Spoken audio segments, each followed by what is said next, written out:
Welcome to the Real Film Nerds Podcast.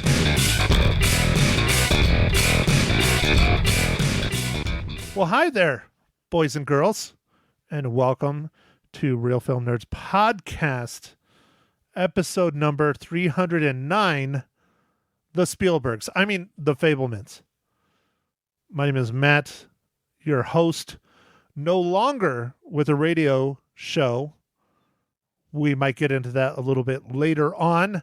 Breaking news. I don't know if I should even be talking about it on the podcast, but you know what? Shit happens and it's coming out, and this is my podcast and I do what I want. With me as always, my good friend, puts up with my bullshit, especially dick jokes, Mysterious Mike Talent. How are you, sir? I'm good, man. What's this urgent and breaking news? No, you heard it here. I didn't start talking about it, but no radio show.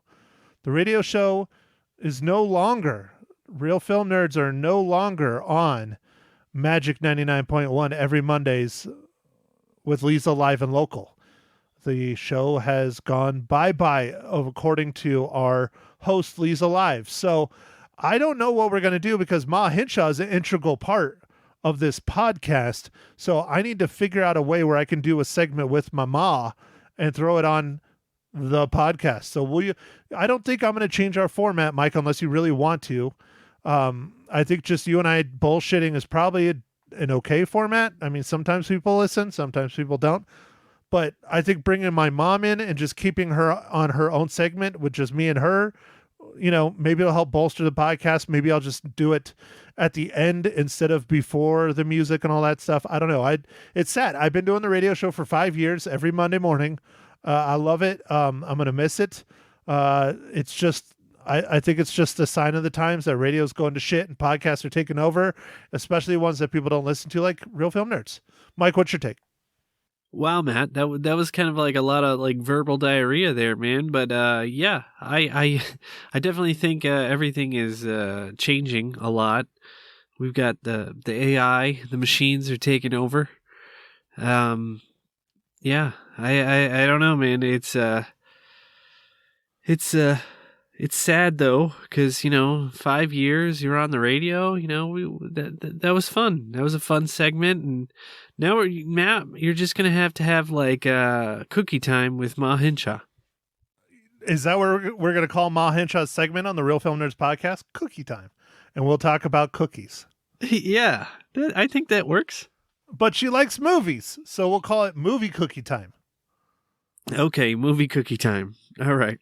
Okay, movie cookie time with Ma Hinshaw. All right, got it. Done. Now I just got to figure out how the hell to get my mom to record a podcast segment. I think I might have to figure out something. It's going to sound like shit, but I think I'm going to have to figure out something with my phone where I can just call her on my phone and record it. I think that's what I'm going to have to do. Yeah, dude, I think you're just going to have to do that. I think that'll work. All right, well, you heard it here, folks. Movie cookies with Ma Hinshaw here at the Real Film Nerds podcast, upcoming in the few weeks. But before I figure all that jazz out, Micah, why don't you give us the rundown for 2022's The Fabelmans? All right, Matt. The Fabelmans was directed by Mr. Steven Spielberg, written by Steven Spielberg and Tony Kushner. It's starring Michelle Williams, Gabriel LaBelle, Paul Dano, Judd Hirsch, Seth Rogen. And this movie is about growing up in post-World War II era Arizona. Young Sammy Fabelman aspires to become a filmmaker as he reaches adolescence, but soon discovers a shattering family secret and explores how the power of the film can help him see the truth. All right, Mike, so before we get going too far in the Real Film Nerds podcast, I want to just get it out, get it first, let our handful of listeners that don't listen all the way to the end find out that we have yet another giveaway. Oh, man, what do we got? So, Mike, we have a little film just dropped on Friday. It's from Paramount Pictures, our good friends over there at Paramount Pictures, as always. Not always, but a lot of times. Sometimes it's some other giveaways, but a lot of times Paramount Pictures. It's a little film called Little Dixie, starring Frank Grillo. So I don't know what to do for entering this one. It's a little known movie, so I think just shoot us an email and we'll just put you in for the drawing to win a free rental from Redbox for Little Dixie. Sound good, Mike? Yeah, man. I was trying to think of something real quick off the top of my head, and that sounds just fine. I'd say name your favorite Frank Grillo movie because I like Frank Grillo. He's been a lot of stuff. MCU tie-in. He was in Captain America, the Winter Soldier. He's actually been in a couple more than that. He's been in quite a few, MCU stuff. But he's, I don't want to say oh shit! Now I'm forgetting the name of it. Not the background characters, the people they have. Extra. He's not extra. He has the talking lines. He's just not like, big deal like Chris Evans and all them. I like Frank Grillo. I think he's hilarious. He's very funny. He's a great action star. He's more of that grizzled action star, which I think is awesome, especially for a movie like this, where it's clearly a revenge film. I mean, those grizzled, disgruntled action stars are perfect for revenge movies. So anyways, yeah, I like myself some revenge movies, man, and this one looks very revengey. It does. It looks very much revengey, and if you want a copy of it, just shoot us an email. It's going to be a Redbox rental, which is awesome. Watch the trailer. The trailers are out on YouTube. Mike and I have watched it. So anyways, here we go. Here is my business for the Paramount Pictures new film, Little Dixie, starring Frank Grillo. Get ready for nonstop action with Little Dixie, now streaming on Redbox. Frank Grillo and Eric Dane star in this revenge thriller.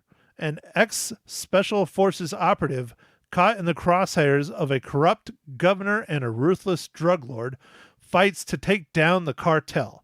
You can stream Little Dixie instantly on Redbox On Demand today.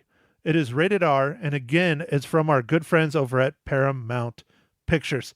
Mike, I'm sorry you don't get a copy. You're going to have to purchase this one if you want to watch it. I'm sorry. I know you love your revenge. Yeah, that's fine. That's fine. All right. Okay, Mike, so on with the show. Fabelmans, first impressions. Let's not spend too much time on it. Or maybe we don't even need a spoiler section because I don't know how much we can really spoil. This is based on real life. Mike, Fabelmans, let's go. All right, Matt. We finally have a movie that has kind of sort of based in Arizona, although there was one scene in there, Matt, where they were heading to Arizona and there's lots of saguaros and then there was a dead armadillo. I was throwing that one into question too because I have never seen an armadillo in Arizona at all. I've only ever seen them in Texas. Yeah, no, I've never seen them in Arizona. Not that, I've been there for a long time now, but when I lived there, I never saw them. So I don't know. I never heard of them. I never saw them ever.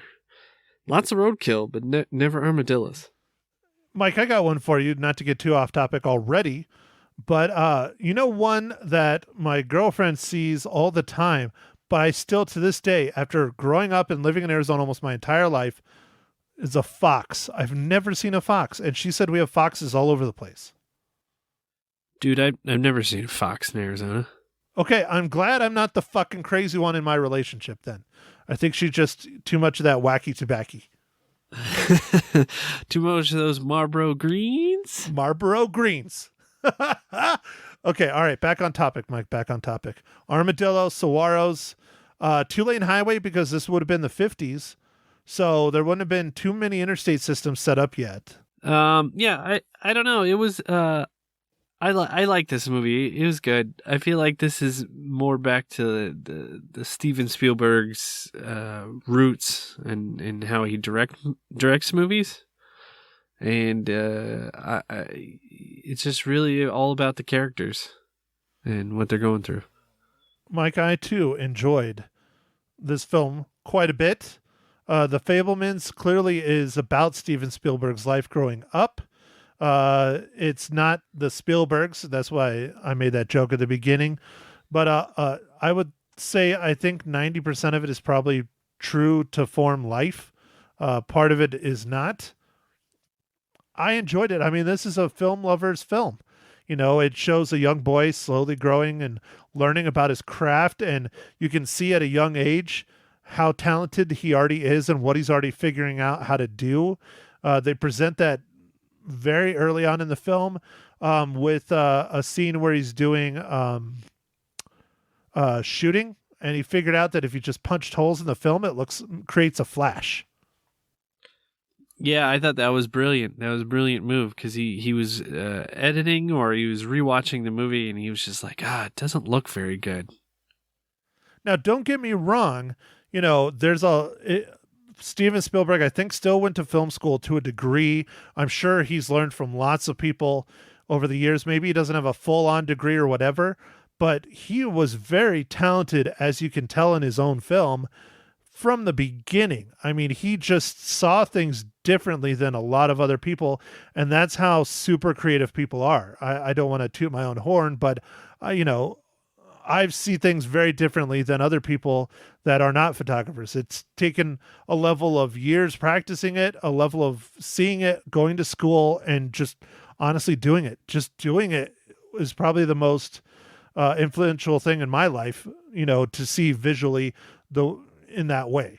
Yeah, dude. No, that's a really good point, Matt, about just art and I don't know, just embracing stuff. And anyway, this was this was a good movie. Matt, I know you had talked about watching this a lot earlier, but I don't know. Yeah, dude, this came out in November, and I kind of wanted to go see it in the theaters because it was kind of a splash in the pan. Like, not a lot of people are talking about it. It really didn't get much of a wide release. They had it at our theaters here, and they had maybe 2 showings a day. I mean, it's long. Like, it's long. But, that's not to get off topic, but I have another discussion topic I wanted to bring up.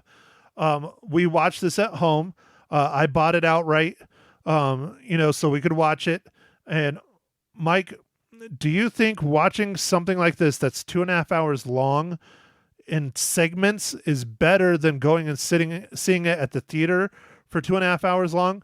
Like, the reason why I say better is because this isn't like Avatar. This isn't like some super crazy special effects movie. You can watch like an hour or 30 minutes and think about it, and then come back and watch the next part the next day or later on that day. Like, do you think that helped this film, or do you think it hurt it? I don't know, Matt. That's a tough question. I actually did happen to watch it in segments, but just due to my schedule, sometimes I don't get 2.5 hours of gap time to be able to do something. But I don't know. I think it should be all watched as a whole, so you can get the whole, I don't know, puzzle all at once. But there was places where you could stop it and definitely just think about it for a while. So I don't know if I have a good answer, Matt. That is a interesting question, because it's not a special effects crazy action movie or anything. It's just people, and what's like, I don't know. It's one thing I like to do. I haven't done with this with too many people in my life, but some, where I will actually stop the movie at a stopping point and have a discussion for 10 or 15 minutes about what we just saw.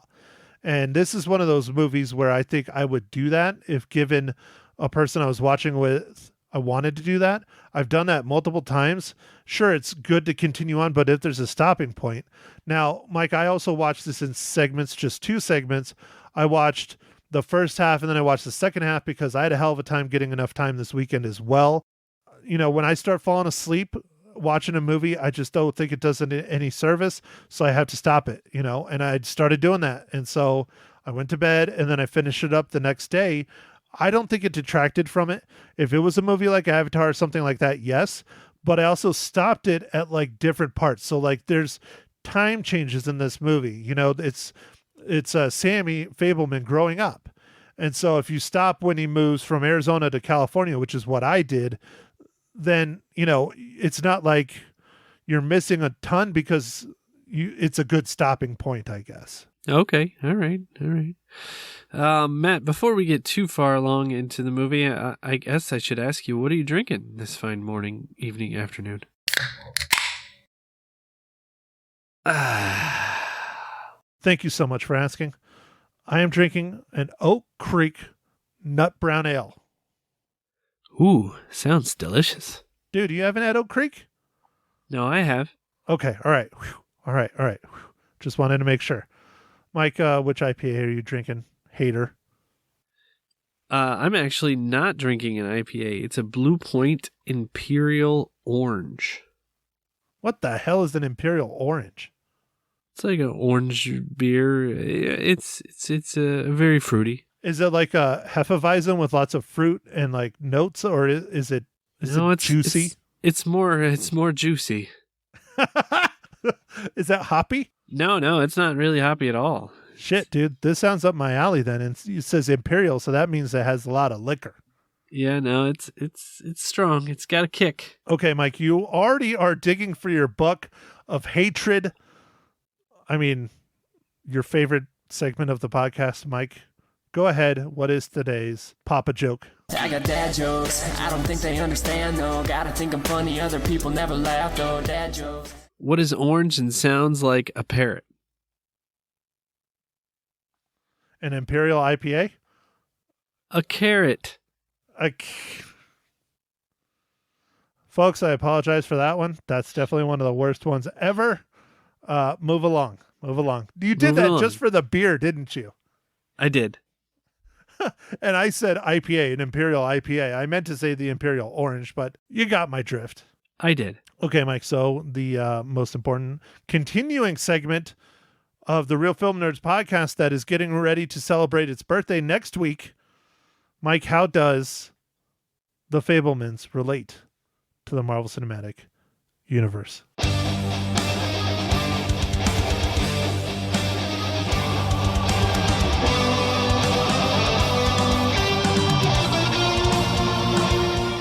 All right. So the art director for this movie, Andy Brumell, also worked on Doctor Strange, Multiverse of Madness. Oh, nice. That's a fairly recent one, too. Nice. Good job, Mike. Good job. Do you think we'll ever get an MCU-directed Steven Spielberg film? I doubt it, but you never know. You know, I feel like he's always kind of looking for things that he hasn't done before. And, you know, he's kind of done so much now. Like, maybe that would be something he would be interested in.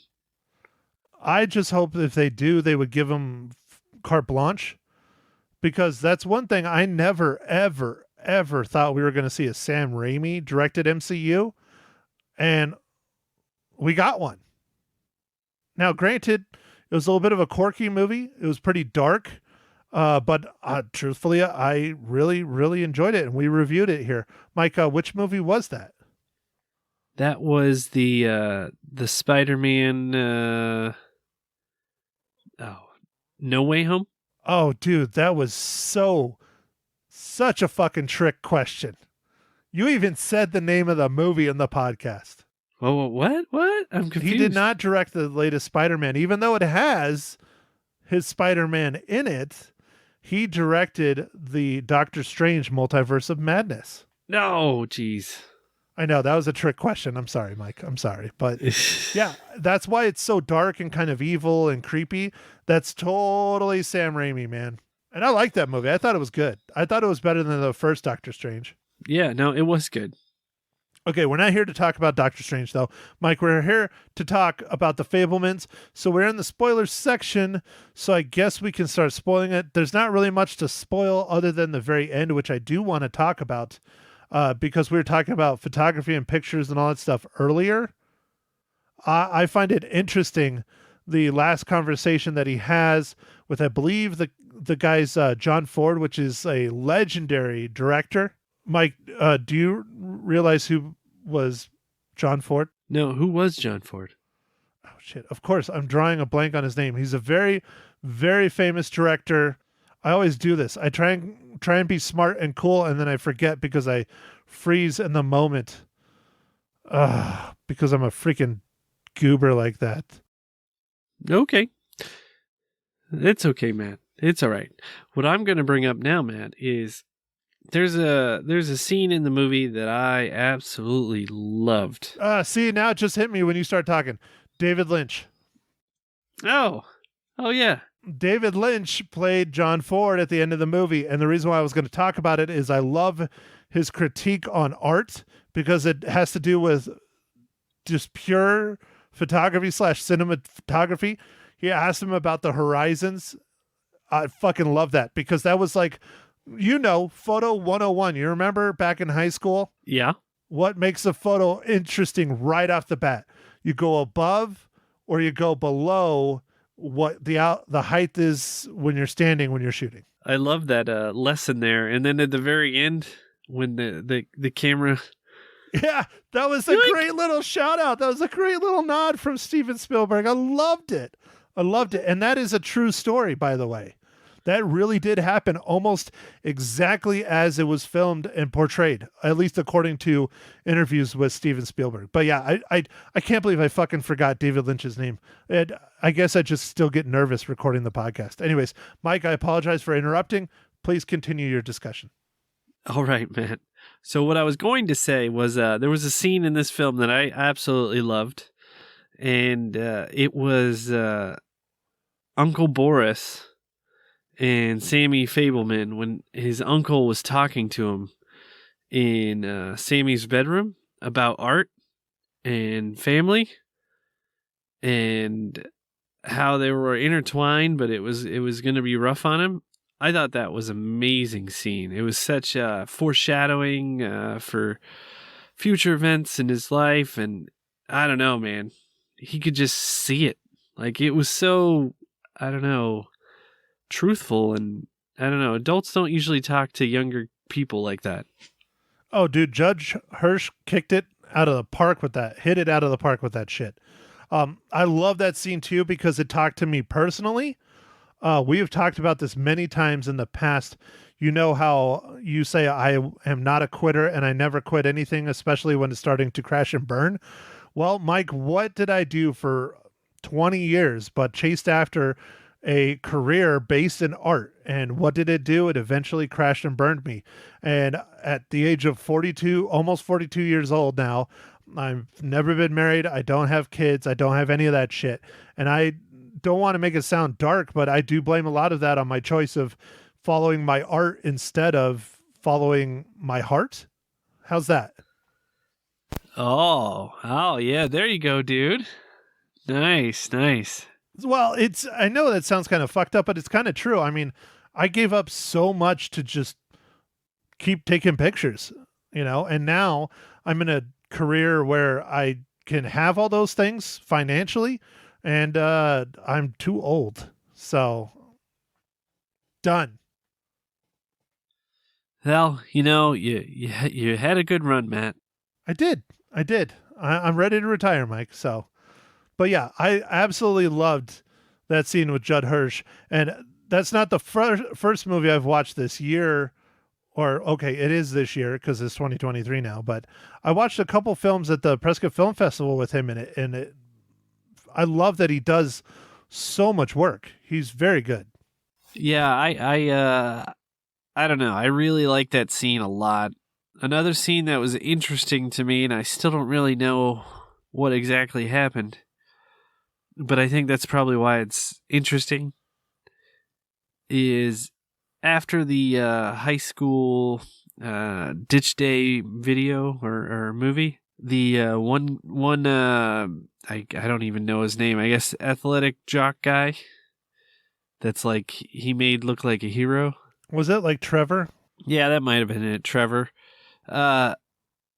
He like breaks down and is really upset at him, and I'm still not exactly Logan. It was Logan. I just looked it up. Yeah, sorry. I'm still not really exactly sure why. Like, what do you think, man? Why do you think he was so upset? Well, he explains why he was upset, and I kind of understand it is because he made him look like this superhero kind of type person when he's really not a superhero type person, even though physically he is when it comes to athletics. And so they're putting him on like this pedestal and making him look even more grandiose. He ran this little track thing and won. he was playing volleyball and he knows how to spike like a mofo. He's just very athletically inclined, and Spielberg shot it like he was a superhero. And he's like, that's not who I am. He's like, I'm really, I don't want to say he admits that he's like an asshole, but clearly he is, and I think he sees that and he's like, sure, I might be athletic and badass and all this stuff, but I'm not a good person. And why did you make me look out to be such a good person? I can't live up to that. I'm an asshole. That's what I think. Okay, man. I don't know. Like it was a little bit of a question mark, a little bit of, yeah, that was definitely interesting. and Matt, I think this is too weird, so it has to be true that the Sammy Fabelmans character has a girlfriend who's like very about Jesus and all that, and they end up being like praying about it all the time. That was so interesting to me because I was like, what? I don't understand. Okay. I think it was more about her excuse to be able to make out with a boy as if she prayed for forgiveness before and after, maybe. I don't know. Yeah, but it seems too weird to not be true, man. What do you think? Do you think that was a real relationship? Oh yeah, dude, definitely. I think almost the whole movie was real. Like the scene with the jock, getting pissed off, I think was real. I think I'm shooting the video for senior ditch day was real. Takes me back to when we shot the senior slideshow. That was so funny. Yeah, I thought it was weird that they had a planned event, ditch day, but then it wasn't really ditch day. It was just them going to the beach. Yeah, well, when we had our ditch day, I don't even remember what we really did, but it was like all the students talked about and they just didn't go to school that day. There wasn't anything cool planned out or fun or anything, not that I remember. No. We weren't that organized. So, all right, Mike, well, anything else you want to chat about the Fabelmans, or do you think you've gotten it all out? I think I got most of it out. I didn't really realize either that, I guess Steven Spielberg's dad, Paul Dano, or Bert Fabelman, in the movie, was so technical oriented, and they were like moving around to different like kind of tech companies before there was really, the huge Silicon Valley that we know now. I don't know how true that is because I didn't look into it, but it is pretty badass though. If he was really on the cutting edge, that would explain a lot of why Spielberg is so interested in technology and advancing his craft of filmmaking. Yeah, I don't know. I figure it's along the same lines. Maybe not exact, but I mean, I figured that was kind of along the same lines. I will also mention Seth Rogen's character in this was very kind of an interesting character, but I feel like he did a really great job being that character, the kind of a likable, like just guy around the family a lot. Well, yeah, he was his dad's best friend who was also coincidentally banging out his mom. Well, I don't think it was quite what was happening, man. I don't know though. Oh, dude, that's what was going on. That's why, he cut all that shit together and he was like, she keeps holding his hands and, being affectionate on the camping trip, all that stuff. Oh yeah, there was something going on. They might not have been having sex, but there was something big time going on, and she admits it later. She admits it. Well, yeah. No, I mean, that was an interesting part of the movie when he was looking back at the footage and he found all that and put it all together. But I mean, it's it was a little bit sad too because all the whole like he knows that it could break up the family or whatever, and he doesn't know what to do with it. So then he starts acting out, which I thought was kind of interesting. Just not talking about it. Yeah, but then his mother confronts him, he shows him, and then they now have a secret that they're keeping from everyone else, which I wonder if that's true. And I wonder if he kept it from his dad for the rest of his dad's life. Yeah, Matt, speaking of that part, do you think Spielberg made this now after both of his parents have passed because he could without as much, emotional strife. I don't know. My thoughts is that he's resented his parents' divorce throughout his entire adult life. They are no longer around, and this is his way of healing from it.